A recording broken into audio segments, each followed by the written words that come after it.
Бүгінгі оқу іс-әрекетімізді шаттық шеңберінен бастайық.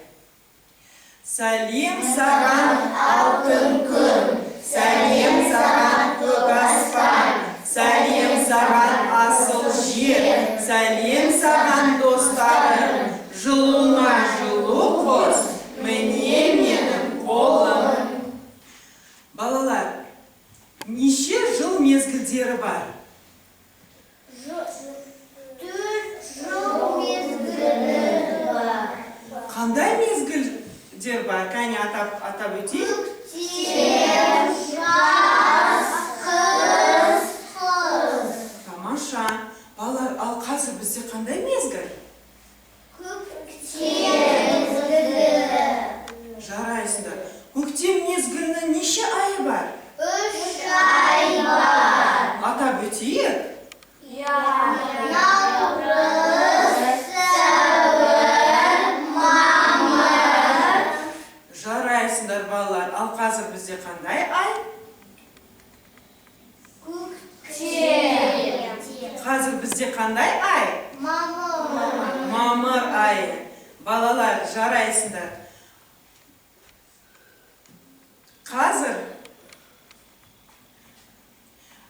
Қазір табиғаттың гүлденетін уақыты. Рахмет, балалар, орнымызға отырайық. Балалар, бүгінгі сабаққа бізге қонаққа қуыршақ көктем келді.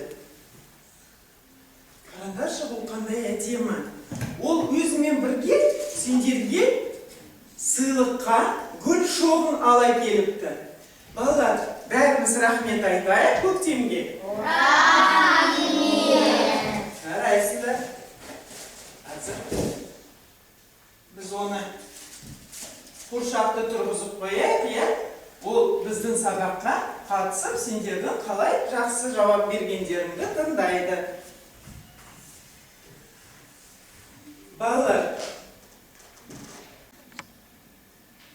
Балалар, біз бүгін сендермен гүлдер туралы айтамыз. Гүлдер жерді көріктендіреді, Гүлдерді адамдарды, жануарларды, жәндіктер де жақсы көреді. Гүлдер жақсы өсу үшін, балалар, біз не істеуіміз керек?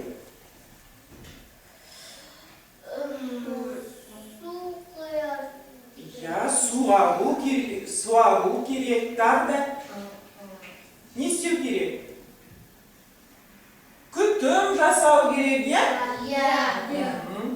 Себебі гүлдер олар өседі, Жарайсыңдар. Олар гүлдер әртүрлі болады. Олардың түстері қандай болады, Медина? Сары, айланы. Қызыл, асыл. Көк, тағы да. Жасыл жапырақтар болады, Қандай тағы да? Күлгін, түсті. Тамаша. Кәне назар аударайықшы. Қараңдаршы, қандай әдемі гүлдер. Бұл қандай түсті? Қызыл түсті. Міне, мынау қандай гүл балалар? Қызғалдақ гүлі, жарайсыңдар. Ал мынау, қараңдаршы, қандай түрлі түсті гүлдер, Оны астра дейді. Жарайсыңдар. Жақсы балалар. Ал енді осы сабағымызды басталмас бұрын, біз сендермен мысық ашуланды атты артикуляциялық гимнастиканы орындап жіберейік. Ол үшін тіліміздің аузымызды ашып, тіліміздің ұшын төменгі тіске тірейміз, Кәне аузымызды ашайық. Тіліміздің ұшымен астыңғы тісімізді итереміз. Жарайсыңдар, балалар, жақсы. Ал енді, балалар, біз сендермен тілімізді жаттықтырайық. Ол үшін кәне. Тар, тер, айнала жайқалған гүлдер. Қайталаймыз. Тар, тер, айнала жайқалған гүлдер. Анама гүл сыйлаймын. Қайталаймыз.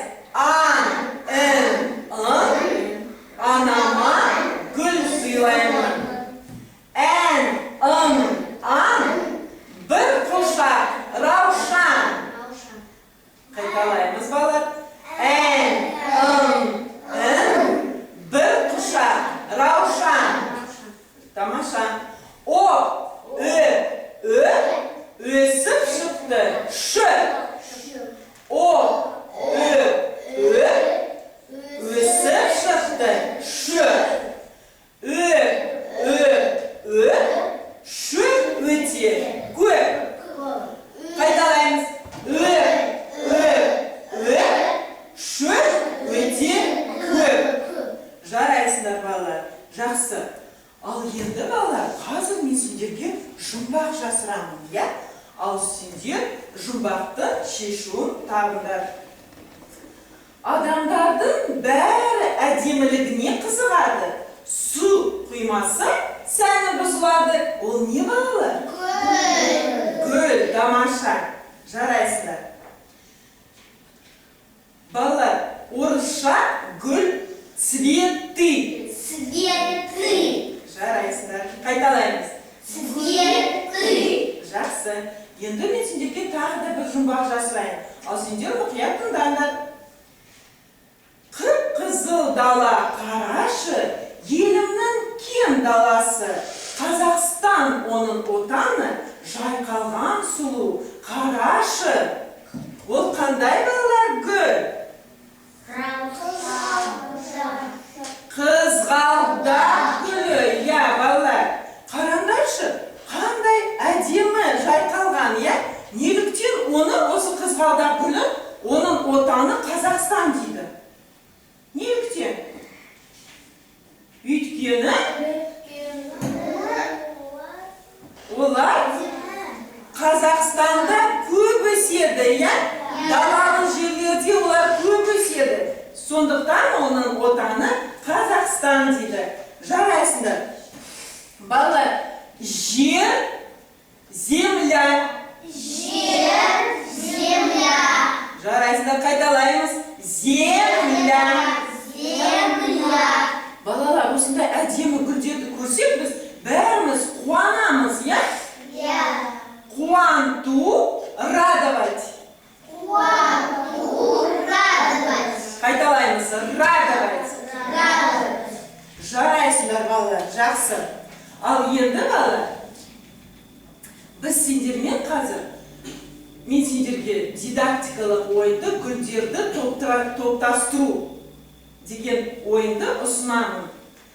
Ол үшін, балалар, қараңдаршы, бізде тақтада жануарлардың төлдерінің суреттері және де гүлдер суреттері бар. Қазір сендер алдарындағы тұрған тақтаға, сол жағына жануарлардың төлдерін, ал оң жағына гүлдердің суреттерін ілесіңдер, иә? Түсінікті ма ойын шарты? Олай болса, ойынды бастайық. Кәне, мұнда жануарлардың төлдерін топтастыруға және де гүлдерді топтастыруға Медина мен Нұрали шығады. Кәне, бастаймыз. Жануарларды сол жаққа дедік, иә? Гүлдерді оң жаққа. Дұрыс па, балалар? Ал енді кәне Айланы мен Мадияр. Мадияр гүлдерді, Айланы жануарларды. Жарайсыңдар. Ал енді Асыл мен Амина. Асыл жануарларды, төлдерін. Ал Амина гүлдерді. Жақсы. Айланы. Енді Арнұр мен кәне Арнагүл. Арнұр гүлдерді, Арнагүл төлдерді. Кәне.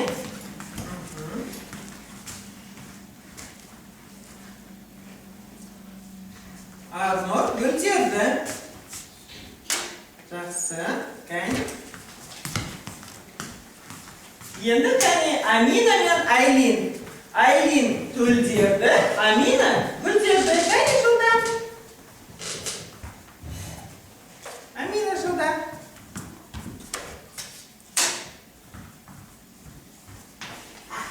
Енді балалар назар аударайық. Біз дұрыс топтастырдық балаларды. Ал балалар, енді кәне қарайық. Мынау топ суреттерін қалай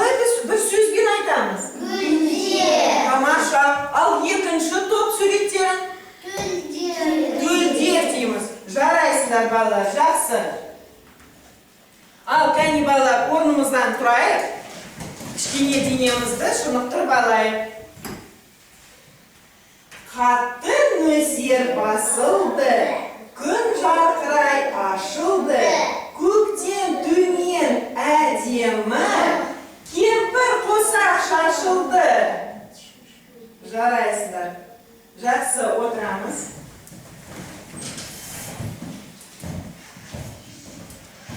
Балалар, сендердің алдарында жануарлар суреттері жатыр. Қазір мен сендерге біреу көп атты дидактикалық ойынды ойнауды ұсынамын. Ол үшін мен сендерге айтқандай, бір дегенде сендер бір санды жануарды алдарына қоясыңдар, екі дегенде екі санды, ал көп дегенде көп санды жануарларды қоясыңдар. Түсінікті ме? Иә. Ендеше, кәне, дұрыс отырайық. Ал балалар, қандай сурет жануарлары сендердің алдарында, кәне? Күшіктер, мысық, не бар тағды? Қой бар, жарайсыңдар. Ал енді бір жануар. Жарайсыңдар балалар. Бір суретті біз таптық, ал енді екі мысық, екі күшік, екі қой. Жарайсыңдар. Жарайсыңдар, жақсы. Ал енді көп деген мағынаны қалай біз түсінеміз? Қандай суретті біз аламыз?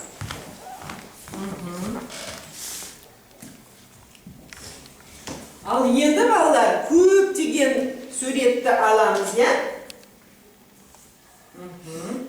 Жарайсыздар. Балалар, көп дегеніміз ол қанша? Қалай түсінесіңдер сендер? 10, 20, көп. Жақсы. Тамаша, жарайсыңдар. Балалар, осы тапсырманы сендер өте жақсы орындадыңдар. Жақсы, енді орнына салып қояйық кәне суретті.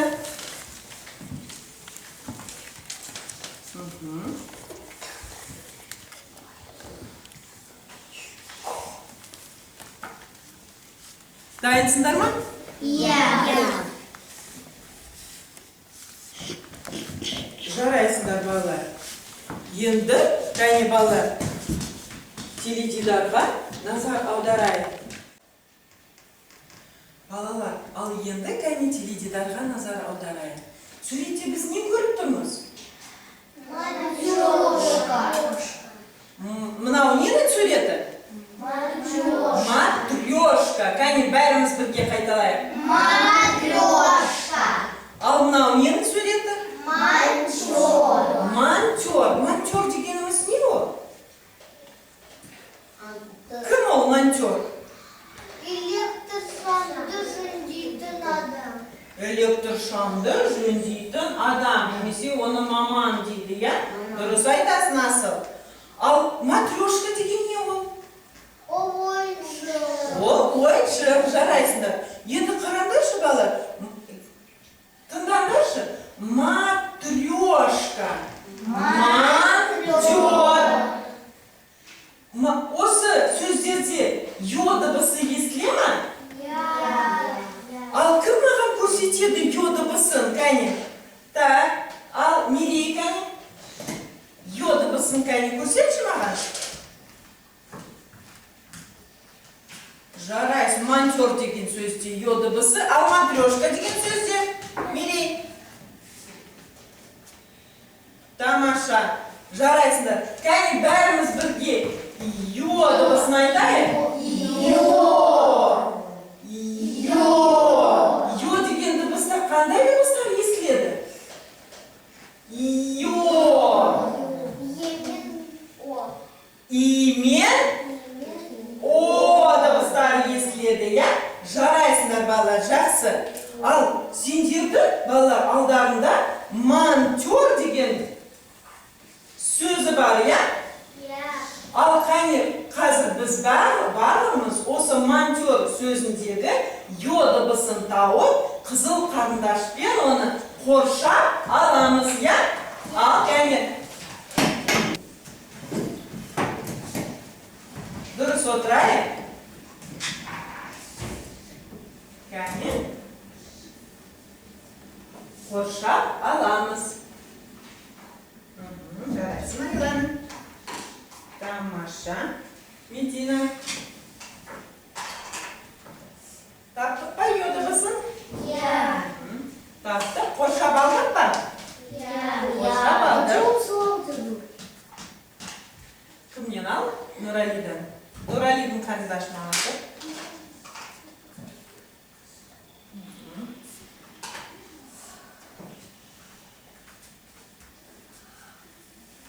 Болды ма балалар? Я. Кәне айтайықшы. Монтер деген сөз неше буынға бөлінеді? Кәне бөліп көрейікші. Монтер. Тағы да бір рет. Неше буынға бөлінеді балалар? Екі буынға бөлінеді. Тамаша. Енді кәне бері қарайық бәріміз.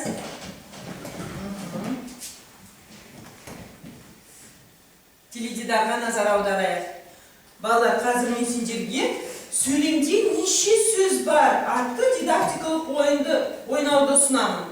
Қараңдаршы, мен сендерге айтып отырамын, ал сендер осы сөйлемде неше сөз бар екенін айтасыңдар. Монтер шамды жөндеді. Тағы да бір рет тыңдаймыз. Монтер. Тыңдаймыз, балалар. Монтер шамды жөндеді. Бұл сөйлемде неше сөз бар? Бұл сөйлемде неше сөз бар? Мұқият тыңдаймыз. Монтер шамды жөндеді. Толық жауап айтамыз.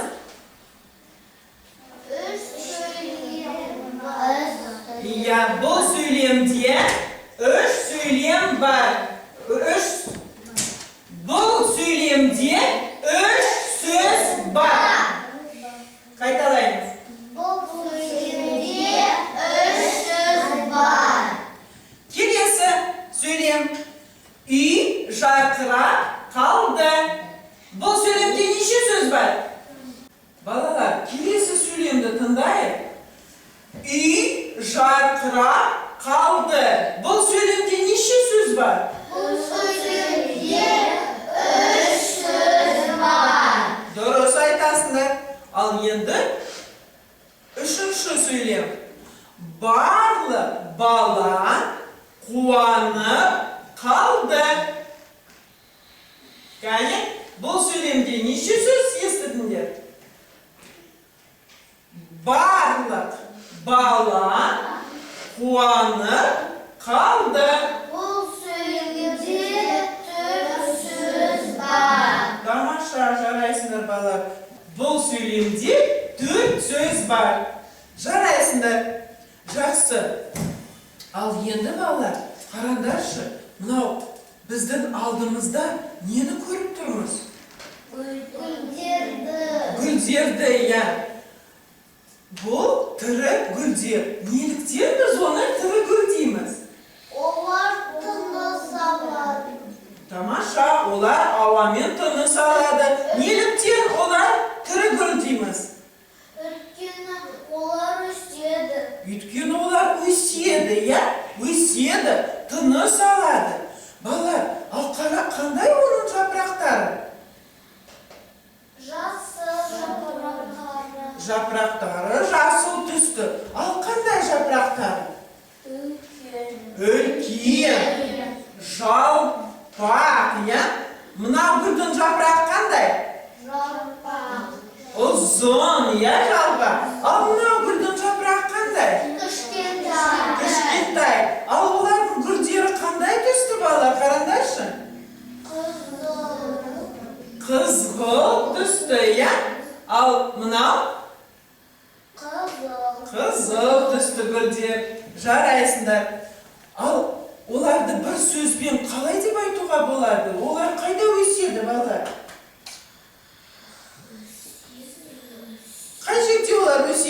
гүлде. Далада өсе ме? Бөлмеде өсетін гүлдер. Тамаша, бөлмеде өсетін гүлдер олар, иә? Жарайсыңдар балалар. Ал тамаша. Ал енді балалар, мен сендерге мақал-мәтелдерді жаттап алуға ұсынамын. Біріншіден тыңдаймыз, иә? Гүл қайда болса, көбелек сонда. Кәне қайталайық. Гүл қайда болса, көбелек сонда. Тағы да бір рет. Гүл қайда болса, көбелек сонда. Жарайсыңдар. Енді тағы да бір мақал-мәтелді ұсынамын.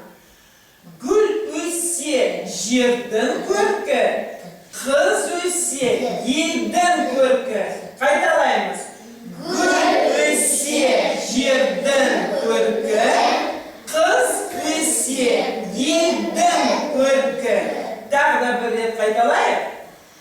Гүл өссе жердің көркі, қыз өссе елдің көркі. Тамаша. Мақал-мәтелдер сендерге ұнады ма? Иә. Ал кім есінде сақтады? Кім қайталап береді, балалар? Кәне, Медина. Гүл қайда болса, көбелек сонда. Тамаша. Ал кәне. Гүл қайда болса, көбелек сонда. Тамаша. Айланы. Гүл қайда болса, көбелек сонда. Тамаша. Кім тағы да қайталағысы келеді? Кәне. Айлин. Гүл қайда болса, көбелек сонда. Тамаша. Ал енді келесі мақал-мәтелді кім есінде сақтады? Кәне. Гүл өссе жердің көркі, қыз өссе елдің көркі. Тамаша. Кәне, Медина. Гүл өссе жердің көркі, қыз өссе Елді. елдің көркі. Тамаша, жақсы. Кәне, Айлана. Гүл Өссе өссе жердің көркі, қыз, қыз қайда өссе өссе елді. елдің көркі. Ал кім тағы да айтқысы келеді? Кәне, Мирей, мен саған көмектесейін. Кәне. Гүл өссе